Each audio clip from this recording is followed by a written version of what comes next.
Enjoy early access to ad-free episodes each week when you subscribe to Wedding Planning Podcast Premium in Apple Podcasts. Enjoy the show. Why, hello there, and thank you so much for joining me this week on the Wedding Planning Podcast. It is such a huge honor to be included in this really, really special time in your lives, and I thank you so very much for letting me be a part of it. Today, we're going to be chatting all about when trying to save money on your wedding can completely backfire. We have a jam-packed show, and I'm really excited to get into this topic with you. Aside of college educations, new homes, and new cars, your wedding likely has one of the biggest price tags that you've ever paid for anything in your entire life. You're spending tens of thousands of dollars, so of course you're trying to save some money. You're not out there researching the most expensive venue in your area. You're not looking for ways to spend more money on your invitations. When a potential photographer or caterer gives you a quote for their services, you probably don't say, well, that sounds okay, but do you have anything that costs more? If you've been listening for a while, I hope you know me well enough to know that I am not the wedding professional who's going to tell you never to try to cut this corner, or don't dare hire a friend or a non-professional to do X, Y, or Z. I see this type of messaging a lot. For example, if you do your own wedding day hair and makeup, it's totally going to fail, and you should really hire a professional to do it for you. Or if you skimp on a photographer, you will regret it for the rest of your life. If you have your cousin make your cake, it will probably be a complete disaster. You should really hire a professional for that. You should really hire a professional for that. If you take your dress to a neighborhood tailor instead of the big box bridal store where you bought it, it's going to end up in shreds and you'll have no dress to wear. You should never consider a non-wedding professional for that job.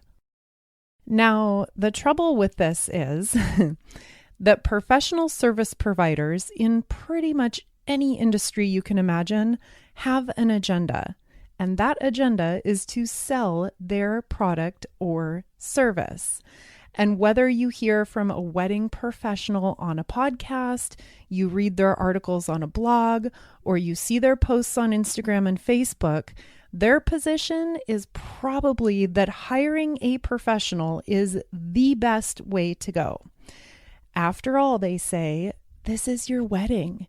You can't afford to cut corners on the best day of your life. Well, for lots of this, I call BS. Sure, if you have a wedding budget in the six figures, then hire a professional is a great option for everything I just listed and more. But most of us do not have $100,000 to spend on our wedding. So making swaps and saves here and there is a completely necessary part of planning so that we don't go thousands of dollars into debt, which is never a good idea. Here's a doozy for you. We hired our wedding photographer off Craigslist for $500. True story. And I'm not here to tell you that it was a horrible idea that backfired, and you should never trust any wedding photographer who hasn't shot 500 weddings and costs less than $5,000. That is just not me. It's not my style. But, and this is a big but, I'm also not here to tell you that you should definitely hire a photographer off Craigslist and it'll work out perfectly and there's no risk involved and you'll live happily ever after and sleep soundly knowing that you saved a couple $1,000s and beat the system. To be crystal clear, there's no right or wrong one-size-fits-all solution for the myriad of wedding decisions that you have to make over the next few months. I will always encourage you to use your intuition and use our weekly time together to review all the options that you have available and select what feels best for you and your unique situation. This is a long intro to the show, longer than I usually do, because I really feel strongly about what we're talking about today, and I really want to set things up right. The truth is that sometimes no matter how much research you do or how many great reviews someone has or how confident that you feel you're making the right decision, things can just go wrong.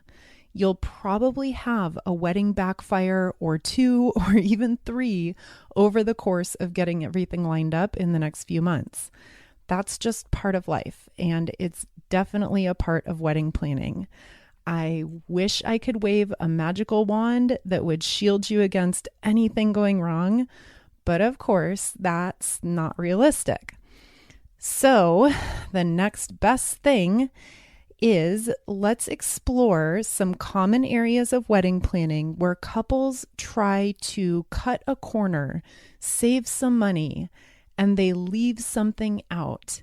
And then sadly, it all backfires in terms of lost money, lost time, lost sanity, and sometimes all 3.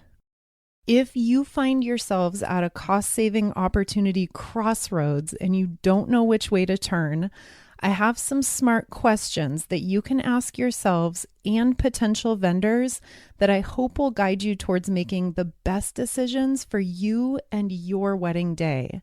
So when you find yourself wondering, should we cut that corner? And what are the potential outcomes or pitfalls that might come of it? Is trying to save $1,000 in this area going to totally backfire and end up costing us $2,000? Hopefully, after today's show, you'll have some solid answers to some of the most common situations so that you can make the best decision for you. For one couple, that might mean hiring a photographer off Craigslist for $500. For another couple, that will never be an option that's on the table. And you know what? Both sides are totally fine. So here we go. A couple is considering 2 venues, a blank space that includes nothing and requires a lot of work. That one is $7,000.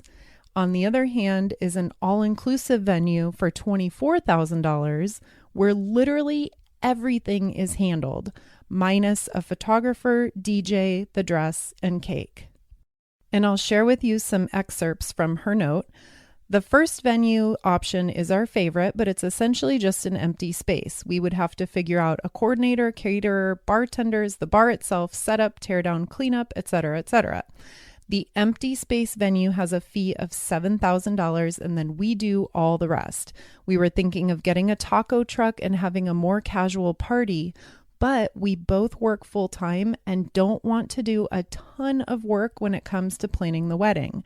Plus, we have no idea what we're doing, and we certainly don't want to have to lift a finger on the day of. The million-dollar question for today's show on cost-cutting situations that can backfire is, if we go with the empty space venue, do you think we could actually save money, or do you think it will end up being the same price or maybe even more and a lot more work? This whole situation that we just laid out is really common in wedding venue searches. Can you beat the system and save money with a blank do-it-yourself type space? Or are you better off going with the all-inclusive option and just paying one flat price to have everything taken care of? Here are a few general guidelines, and then I'm going to lay out some hypotheticals to really illustrate the situation. So first off, you're going to want to ask yourself, are you willing to do all that extra work?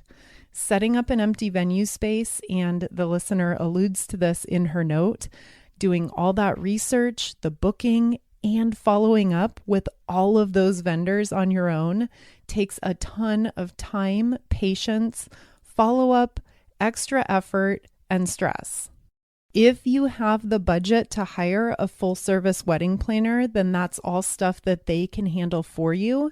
But that's given that you can afford a full service planner. If you're up for the challenge and you think it would be fun to manage all the details on your own, I'm raising my hand. I think that sounds fun. Then if that's you, if you're on board for the extra work, the extra time, the extra energy, then let's start this comparison and see if it makes sense. Let's start by making a list of everything that you're going to need to have covered in that empty venue. Now, of course, not everything I'm going to list here applies to every wedding situation, so you'll need to tailor it to your specific space. And for a recap of everything that I'm about to rattle off, you can visit today's full blog post at weddingplanningpodcast.co/wedding-pitfall. That's weddingplanningpodcast.co/wedding-pitfall, PITFALL. All right, the list of things that you will potentially need to handle on your own: tables and chairs for your guests for the ceremony and the reception, tablecloths and napkins, decorations and flowers, food and drinks, staff to serve the food and drinks, staff to set up and clean up, both throughout the meal service and at the end of the night, a mobile bar, serving stations, dance floor, lighting, rented dishes, flatware, glassware, napkins, portable restrooms, parking attendants, or separate transportation arrangements like shuttles. Whoa, right? Again, depending on your space and the specifics, not all of these will necessarily apply to every situation. You might not need to bring in portable restrooms. You may not need parking attendants. But do you see how quickly all of the rentals, the food and the drink, the additional staff, how quickly all of those expenses would add up? If you're trying to decide between a blank space and an all-inclusive venue, first you need to get really clear on everything that you would need to be responsible for in the blank space venue. Much more detail, much more information and questions to ask yourselves in that blog post to guide you for today's show. Have a visit if this is something that applies to you. If you're on the fence about this, then make a list like we just did of everything that you'll be responsible for arranging, and then get to work. Pick up the phone and start getting quotes on all the individual line items that you're going to need to bring in. Add everything up, and don't forget the fee for the space itself. In this case, it's $7,000, and then see where you land. If it's close, that final number you're looking at, and you don't have the time or the desire to pull everything together on your own, then you probably want to consider the all-inclusive option. On the other hand, if it's a landslide and you're looking at saving potentially $5,000 to $10,000 and you're 100% on board for the extra time spent researching and managing everything, then sign me up. As long as you've been thorough in your research and you haven't left out anything major, then the blank space sounds like a wonderful option. So that is what you should do. On the flip side, and to wrap this all up, a money-saving backfire would be to look at the two venues and look at the price difference between the two and blindly go all in with the $7,000 option instead of the $24,000 option, because on the surface, it looks like you're saving $17,000. Without any further research, that is not a smart decision. And that empty space venue could easily turn into a complete nightmare of a money pit. I can think of endless scenarios where it would cost $17,000 in the blink of an eye to set up the blank space with everything we just listed, and just as many scenarios on top of that where you would end up spending much more. Coming up after a quick break, we're going to explore more money-saving backfires to avoid with respect to photography, dress alterations, and hiring a wedding coordinator. From your engagement ring to your wedding day, you can protect your most cherished memories with Bright Co. Brightco is an insurance provider you can trust with fast, easy, and affordable coverage for your jewelry and your wedding day. With Brightco, there are no deductibles ever, and you'll enjoy worldwide coverage for loss, theft, damage, even mysterious disappearance. You guys, my best friend Vanessa lost her 1.5 carat diamond ring down a sink drain at a restaurant, and it was never recovered or insured. Heartbreaking. Insuring your priceless jewelry is more affordable than you'd think, with full coverage starting at just $5 a month. Get all of your precious jewelry covered and be protected from the unexpected. Visit bright.co/wedpod for a fast, free quote today and unlock peace of mind knowing you're covered. That's BRITE.co/WEDPOD. Trust Brightco for your insurance needs. Let's jump back in with another big money-saving backfire opportunity, and that's photography. Here are some common ways that couples try and save money on their wedding photography. Number 1 is not hiring your photographer for a long enough time window. Number 2, not considering extra fees that are hidden inside a contract. And these could be travel fees, additional hours, albums, retouching, final number of prints, or digital rights. And there are more ways to try and cut costs, but let's pause there and look at these 2 that I just mentioned with respect to hiring a professional photographer. So you've hired a pro, but you're maybe considering cutting a couple of corners. Number 1 is not hiring them for long enough. The wedding day is long. And to get shots from getting ready all the way through the dancing at the end of the night could easily add up to 12 hours or more of shooting time. And of course, as we all know, time is money. So the longer your photographer is there, the more it's going to cost. Now, before you try to guess at how long you'll need photo coverage, talk with your photographer or potential photographers who you're interviewing. Talk with them about your wedding day timeline and get their input for how long they will need to be there. If getting ready shots and late night dance floor photos are both really, really, really important to you, then follow their suggestions for how long your total package should cover so that you don't risk losing any of those important moments. Trying to take a shortcut and cut back that total time in the interest of saving a couple $100 might mean losing a lot of special moments. Now, if you have to cut short on coverage time in the interest of budget, if hiring someone for 14 hours is simply not an option, then my advice is to pick what's more important to you. Those photos of everyone getting ready together or the late night dancing photos. And then recruit your guests to cover the other part of the day with candid shots from their phones and their cameras. Now, aside of length of time, what about other hidden photography costs that might not jump out at you when you first take a look at a package price and you don't dive deeper?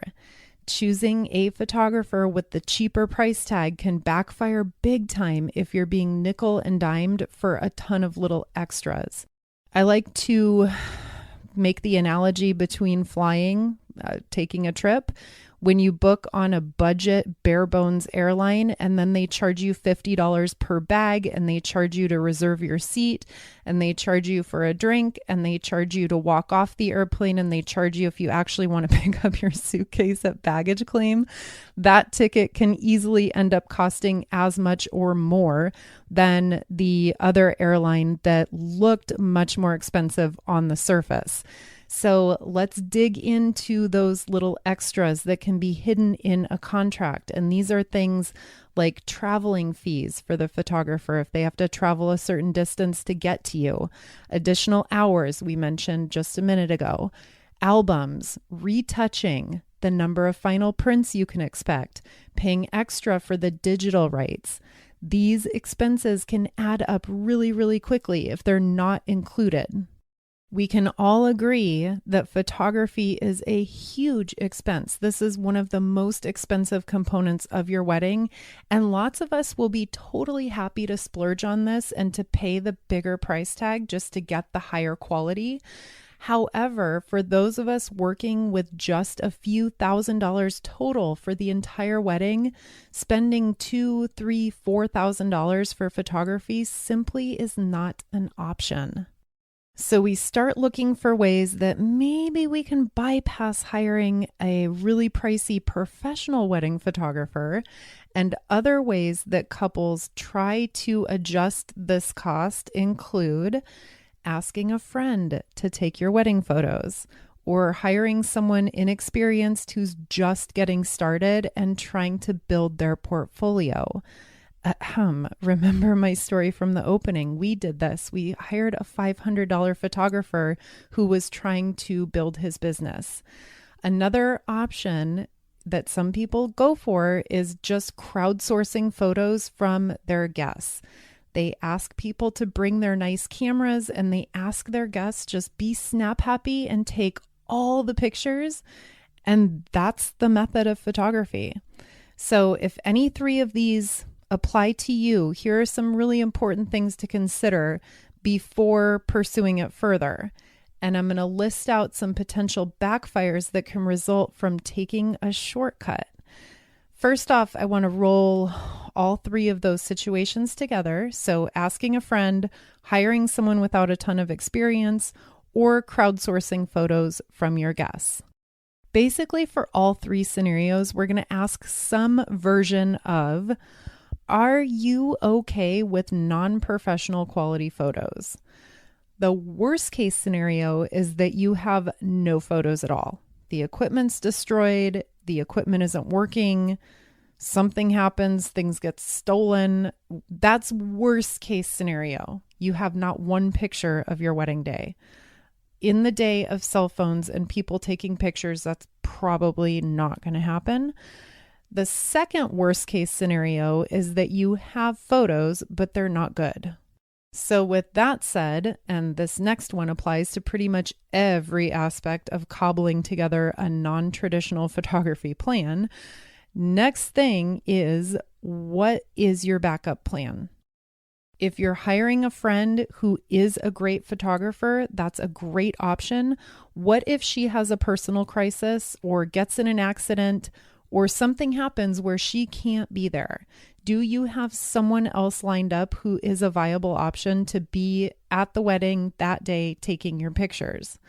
If you hire someone without a lot of experience who doesn't have a backup staff and something happens on the wedding day or they don't show up, what would you do? I don't say this stuff to freak you out or to scare you, but we need to be prepared and we need to have a backup plan. Again, I appreciate that wedding photography is really, really, really expensive. So if this is an area that you're trying to cut back on, another critical thing is that you have met face-to-face with anyone you're considering hiring, and at the very least, you have a signed contract before any money is exchanged.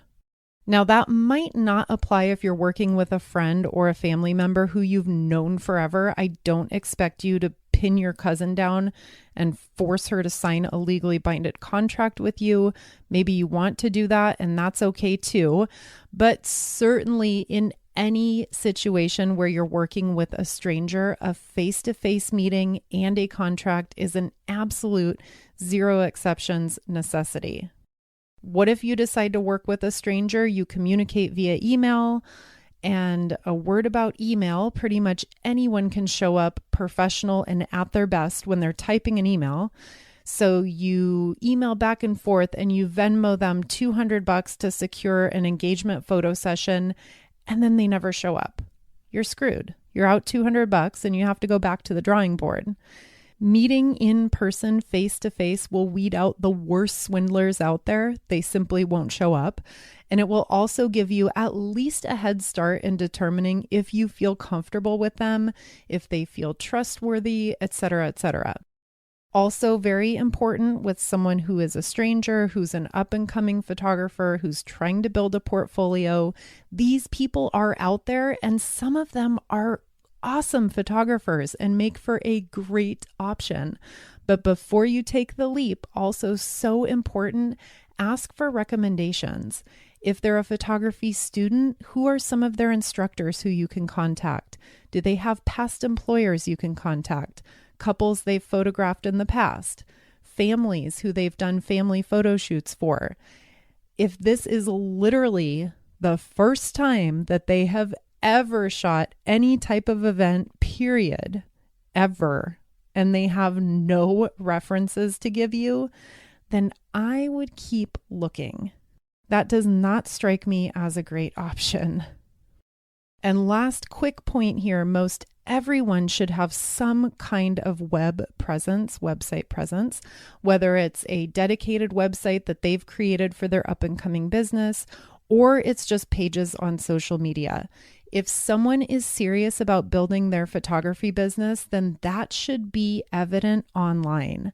So look up their Facebook page, look up their Instagram page, do a Google search. The internet is your friend in terms of finding dirt on potential vendors and in weeding out the people who are absolutely not going to fly. So use the internet to your advantage and really dive deep. And this goes for a professional photographer or a non-professional or a friend or a family member, pretty much any situation in photography. Have an in-depth meeting and create a shot list of every specific moment that you want to have captured. Now, a professional photographer will have this probably all laid out for you, and they know the moments and they know all the spots and the highlights and the things that they're going to catch. But if you're an amateur or someone who just does photography as a hobby and not necessarily always weddings, that might not be the case. So don't risk being disappointed because there were no photos taken of the groom and his guys getting ready, or no photos taken of the speeches. You need to walk through the wedding day in your mind and give whoever is doing the photos a detailed list of everything that you want captured. Again, you're planning your wedding. It's costing a crap ton of money. It's stressing you out. So you try to save money on photography. You work with an amateur. You work with a friend or family member. They don't end up giving you the shots you want. And bam, your attempt at saving $1,500 could completely ruin having that day captured in the way that you wanted it. So just go into it with eyes wide open and know what you're getting into. Have a backup plan. Review this section as it comes time to make a final decision if that applies to you. Photography is really important. This all coming from the person who did pay $500 to hire a complete amateur off the internet. But before you do that, you just need to do your due diligence. You need to do all of the research, and you need to feel comfortable and confident with exactly what you're getting into. And our next major spot where trying to save money can come back to haunt you is dress alterations. Now, we've talked in the past about ways to save on dress alterations.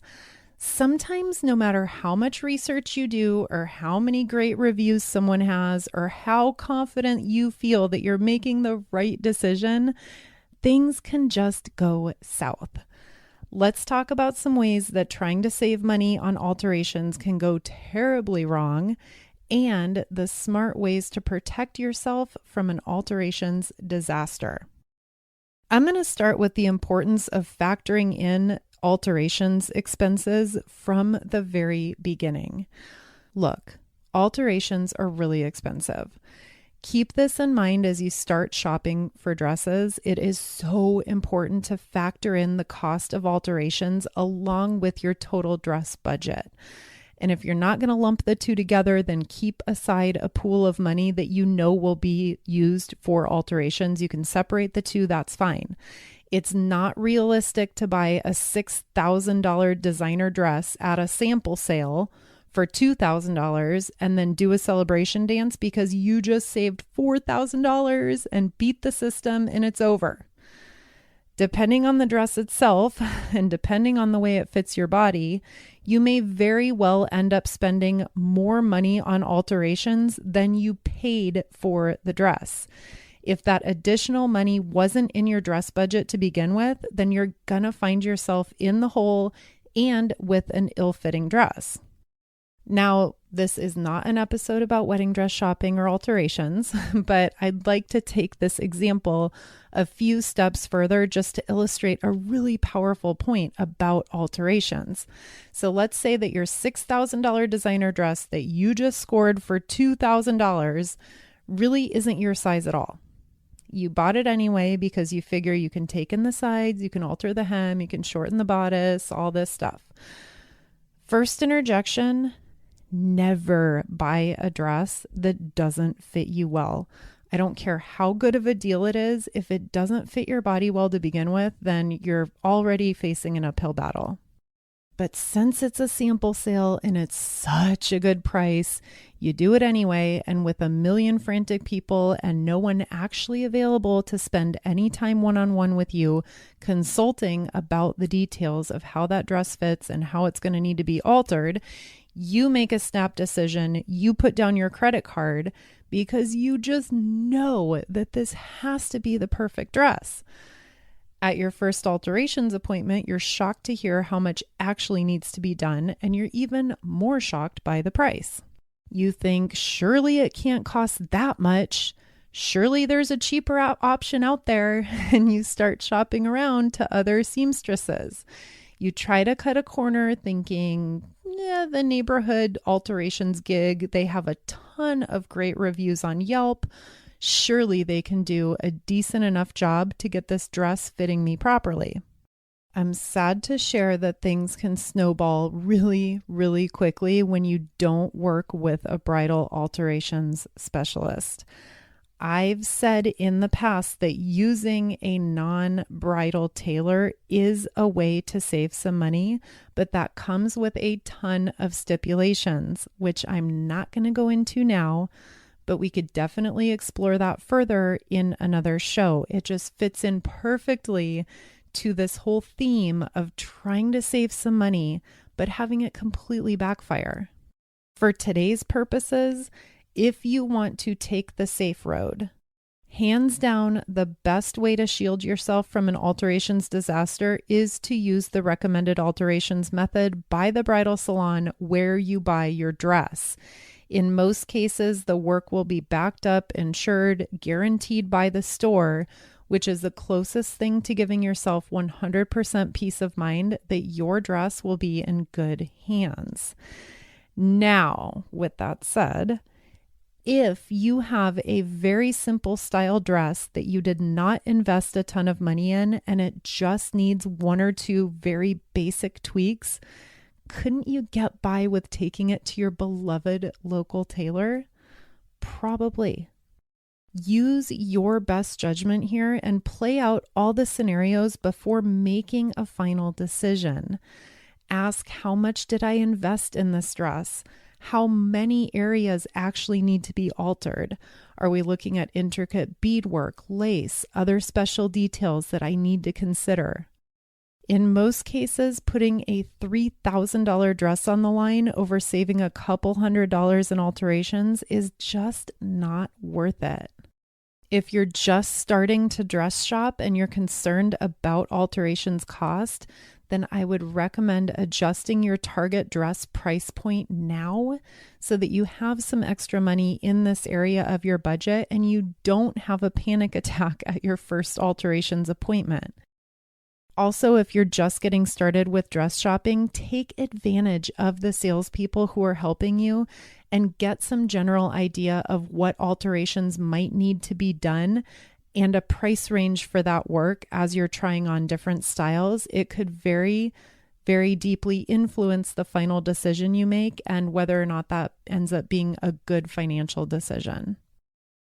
And last thing for today, I know we reviewed this in depth last week, but I want to do a quick touch on hiring a day of coordinator or just trying to wing it by putting someone close to you in charge of managing the wedding day.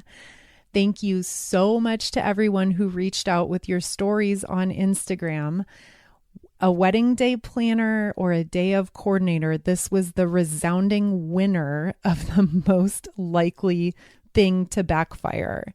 Some of your stories about day of coordinators, wedding planners, or lack thereof. Day of coordinator was suspiciously cheap. This is alarm bell number one as you're hiring any vendors and trying to avoid a backfire. If you're scratching your head and wondering, why is this person's price so much lower than everyone else, then be alert and be very diligent in your research. This listener says she was a professional with good reviews, but was suspiciously cheap, and wow. The day would have been so much better without her there at all. She was mean, unprofessional, disorganized, and unprepared. Another listener shares, I thought one came with the venue, but it was only for the ceremony. On the day of, she was there for the ceremony only, so we had to wing it for the rest of the day. So important to clarify with your venue. If they include a coordinator, make sure you understand exactly how long they include the coordinator so that you have coverage all day. Next story, I tried to have my maid of honor in charge and it was a complete stressful disaster. I will forever regret not having things more organized, but at the time, in the midst of everything else going on, we just didn't think it was that big of a deal. That listener would gladly go back and change things and spend a few $100s on hiring a dedicated day of coordinator. Next one, I busted my ass to plan the perfect wedding and show everyone a good time, but I couldn't let go on the day of. I didn't really trust our day of coordinator, but hired her anyway because her price was good, and I ended up being way too involved in stuff going on the wedding day.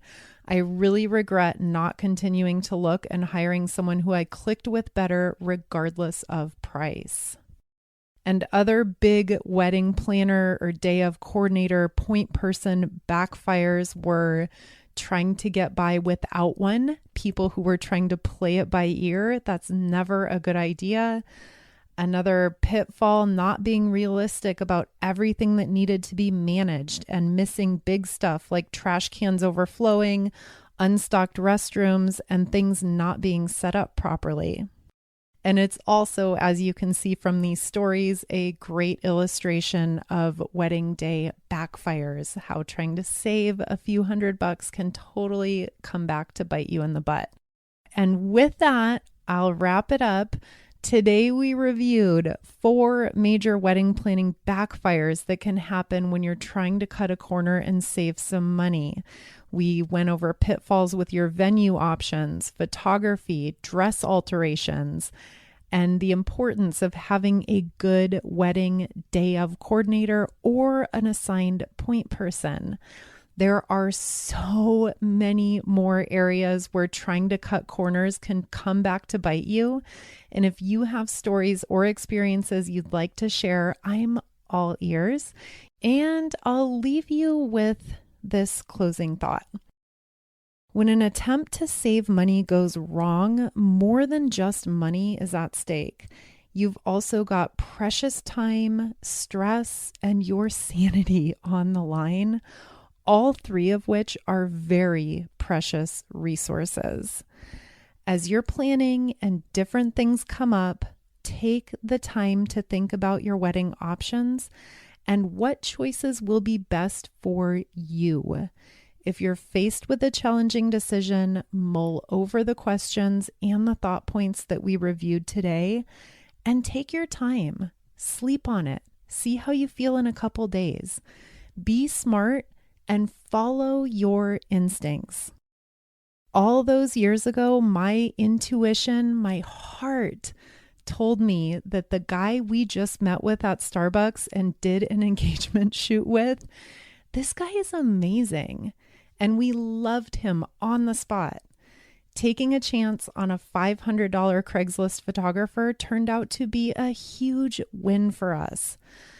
But the decision to dive in and take that plunge came along with some really deep considerations and a ton of thought beforehand. It was not a 30-second snap decision that we made in a frantic moment of excitement or in a rushed way to try to save money. Weigh the positive and the negative outcomes for any given savings opportunity. Do your research, sleep on it, and play it from there. You know what's best for you. And if a shortcut feels wrong, it probably is.